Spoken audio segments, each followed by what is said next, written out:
EU cyber policy, a deep dive into the European policy landscape featuring insights from policymakers and cybersecurity professionals, exploring key issues, trends and strategies shaping the future of cybersecurity in Europe.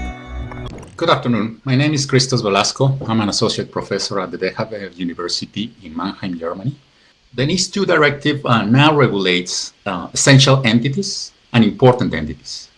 There are three criteria that define which organizations must comply with the obligations of the NIS2 Directive based on three important elements.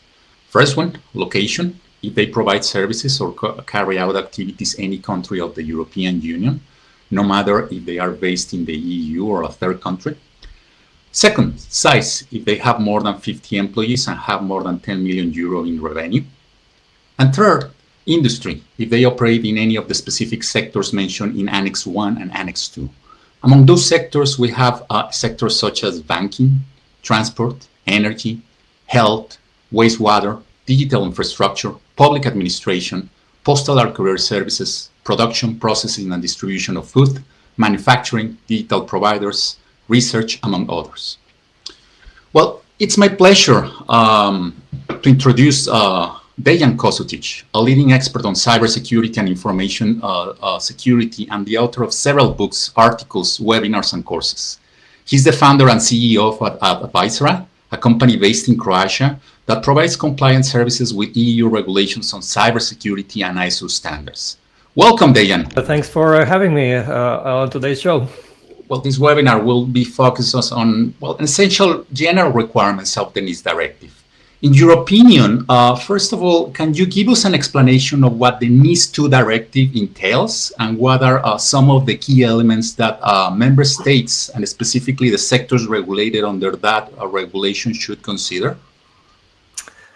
Yeah, so there are a couple of aspects that are important for understanding NIS2. First one is that NIS2 is a directive, so it's not directly applicable to companies that need to comply with it. Rather, it basically needs to be transposed into each EU country into their local legislation. So basically, you can consider NIS2 as a kind of a baseline, whereas each EU country have to publish their own laws and regulations based on NIS2, or better to say, using a NIS2 as a baseline. Now, currently out of 27 countries in Europe, only 5 or 6 actually did this. Starting from Hungary, Croatia, Belgium, Latvia, Lithuania, Italy, and I think some states in Germany, not on a federal level, but on the state level in Germany. These are the countries that did already publish these local laws and regulations which define how to implement this NIS2 directive into their own countries. So for companies that need to comply, actually, they have to understand that they have to comply with these local laws and regulations. Second thing that is important and interesting about NIS2 is that it's something like 50 or 60 articles in total, out of which there are only 3 articles which are really directly relevant for companies that need to comply. And these are Article 20 about governance, 21 about cybersecurity measures that have to be implemented, in 23 around incident reporting. All the other articles are not so interesting from the perspective of companies that need to comply. They're interesting mainly from the government agencies that have to enforce NIS2. So really, a company that needs to comply first has to understand the local laws and regulations, that has to really focus on these particular articles relevant for them. Well, there's the case that many of the companies of the cybersecurity sector today have different, offices and presences in different location member states. There might be, or possibly be, the problematic, that some of those companies will have to comply with these differences in the regulation. As well, as you have clearly mentioned, this regulation has already been implemented gradually by some member states, but is still in the making. So what would be some key aspects that you would actually identify for these companies to follow up and comply with all these upcoming requirements as part of the implementation of the NIS2 directive? Yeah, I mean, first point here is, don't read only NIS2. You have to read all the local laws and regulations, unfortunately. So it's not something that can be done by reading only one document. It has to be by reading all of these. Now, in time, of course, there will be kind of mapping between all of these laws and regulations on the level of each and every member state. This is also something that we're working on now. But in any case, these companies that operate, that are within NIS2 scope, that are within these 18 sectors that you mentioned, and that operate in a couple of countries, not only one country, will have, I would say, a harder job, because they will have to know exactly what are the differences in each country, and therefore they will have to make sure that they really recognize all of these differences. For example, when you compare Croatia's NIS2 law and Belgium's NIS2 law, I would say 95%, 98%, they're the same. I mean, they really follow NIS2 pretty much, but there are some things that are slightly, I would say, different. Yes. Well, you mentioned that some of those companies that will start, implementing, all of these requirements that's the NIS2 directive, and we have seen in practice that some of them have already started to do so. In your opinion, what might be some of the key requirements that you would recommend, for instance, companies from the critical infrastructure sector to go ahead and start complying with the complexities of the NIS2 directive? Yeah, well, I would say, reading these key articles from NIS2, there is this Article 20 about governance, and basically it says 2 or 3 key things. First is that the top management needs to, that top management is responsible top management of the companies is responsible for cybersecurity in the company, and that they have to approve all the cybersecurity measures. This means that the top management in the company cannot delegate this task to, let's say, a mid-level management, to, let's say, security officer or CISO. They actually have to take active responsibility of cybersecurity in terms of, let's say, complete overview, I would say ownership of the project, approving key things, approving risk management, these kind of things. Second thing that is important there is that this Article 20 says that companies need to introduce training and awareness programs, not only for the senior management, but for the whole company, so for the all of the employees.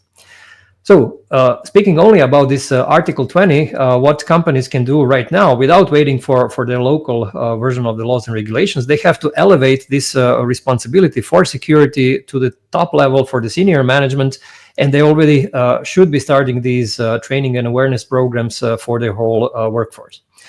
When you speak about Article 21, it's more about doing the risk management, implementing, various cybersecurity measures, including, business continuity, crisis management, backup, incident management, authentication, all kinds of things. I would say most of these companies already are doing here quite a good job, but most of the companies that we know of have mainly the problem with governance. So basically, how to put all of these technical solutions that they already are using into some, I would say, clear governance or management framework. So I would say the idea or the suggestion here is, start defining clear security processes, clear security rules on the technology that you're already using, because this is going to be one of the requirements from NIS2 and certainly from these local laws and regulations. So these are, I would say, in short, the things that companies need to do already. Now, of course, since most of these requirements or companies already comply with many of these requirements, it's good also to do this gap analysis at the beginning, for you to actually realize what you already implemented and what you're still missing. So gap analysis is certainly suggested, I would say, as the first step in this kind of a project. Very good. Well, this gap analysis, well, as you have clearly mentioned, actually, helps many companies to identify, the key elements that they need to go ahead and comply under the, not only under the NIS2 directive, but generally under many international standards on cybersecurity. Is there any particular, guide that you would recommend to actually follow the compliance on a more expeditious basis for all these companies? Do you specifically recommend the use of particular software? Are these companies pretty much free to decide what to do in terms of the tool, the technology that they could use in order to, go ahead with implementation of these different obligations under the NIS Directive, including this gap analysis tool? Mm-hmm. Yeah, so with regards to, let's say, security technologies, I would say that most of these companies will be able to continue using their existing technologies unless they're already, I would say, too old. And so in my view, most of these companies will be able to actually continue using their technologies, and there is no, let's say, one single solution on the technology side which is kind of recommended. I would say the most important thing is that they use the solutions that they think will reduce these risks in a most, I would say, efficient way. When it comes to, I would say, methodology for complying with these with NIS2, we've came up with this 16 steps in the implementation, and it's actually available on our website. And actually, the first step in this methodology is to do the gap analysis, as I already mentioned, and then move on with the setting up of the project. Initial training, and then doing the top-level policy, doing the the risk management, and so on and so forth. So basically, it's again more about kind of systematic approach to govern cybersecurity. On one hand, using the existing technology that they already have, and of course, on the other hand, adding additional technology that is still not in use, and having this under control from and under the supervision of the senior management.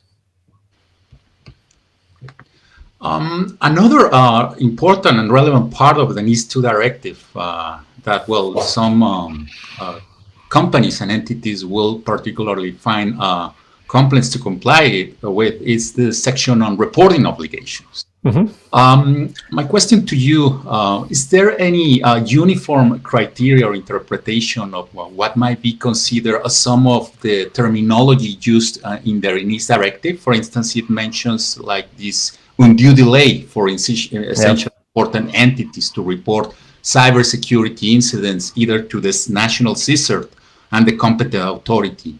So many or some companies and entities might actually be, not so sure on who to report, whether the CSIRT, the competent national authority. In your opinion, what would be the best way to actually comply with these reporting obligations of the NIS2 Directive? Yeah, so each member country will publish, as part of their laws and regulations that they will publish, they will also specify exactly who will be acting as CSIRTs. So for each of these 18 sectors, countries will specify to whom the incident need to be reported. And this is already the case for, let's say, all these countries that already publish their laws and regulations. So this is specified on the each country level. Now, when it comes to the content on how actually you need to, what is the format of disclosing these incidents, and how do you actually distinguish between, let's say, critical and non-critical incidents, this is something that will be also described in further explanations or further regulations from the EU and from member countries. What we know now is that, as you mentioned, this undue delay, this is for this early warning, and this early warning will have to be sent within 24 hours. And this is already, I would say, a pretty tight deadline. So undue delay, if it is still at 23 hours, it's still very, very tight. So what will have to be clarified, I would say, during 2025 from the part of EU government bodies, but also from local government bodies, is really the format and also the criteria for publishing these or announcing and disclosing these incidents. And Dejan, one thing that has been discussed for a number of years, not only under this regulation, but under other EU regulations, is like, when is the moment or the precise moment to actually report it? and when is a data breach or a security incident considered to have been taking place within the organization. There is a very not clear guidelines about like how organizations could actually become aware of that their infrastructure has been compromised. In that case, what would you recommend? I mean, to follow up with the compliance on these reporting obligations and this 24-hour term that you mentioned. Yeah, the best thing, again, for me, the best thing is really to wait and see for the clarifications from the EU bodies, but also from local legislation. Because, again, these deadlines for reporting are very, very short. I didn't see this before in some other legislation. And these things will have to be clarified as the time goes. So there is no, I would say, current best practice on how to do it. And this will have to be, I would say, become clear as the time goes, as the best practice becomes available to all the critical infrastructure companies. Yes, Dejan. And one final question. So if you have, companies operating in different European member states, do they or would they have the possibility to actually establish some kind of like one-stop shop to actually decide which member state national authority they might probably refer to when it comes to complying with all these obligations of the NIS2 Directive? Or will it be based mostly on the place of residence where the entity is located? What's the general criteria? Is there any general criteria that the NIS2 Directive mentions on this regard? I didn't see some more precise guidelines on this. I would say that most probably these notifications will have to be made towards the local CSIRT based on the to which operations were jeopardized. So let's say that the one company operates in 3 European countries, but let's say telecom operator in 3 countries.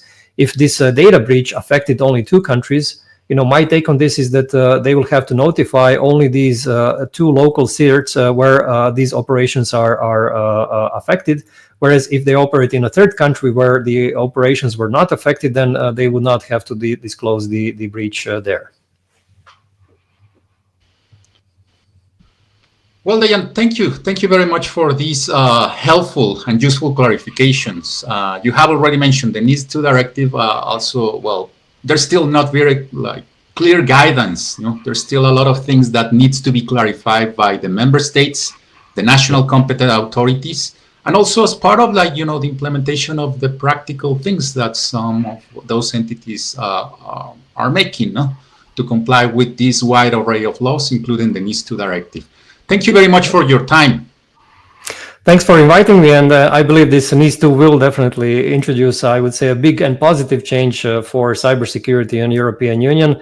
Something like, I think, 110,000 companies within EU will have to become compliant. So this is certainly a very big and very positive step, and all of us who are working in this industry are looking very much positively forward to this.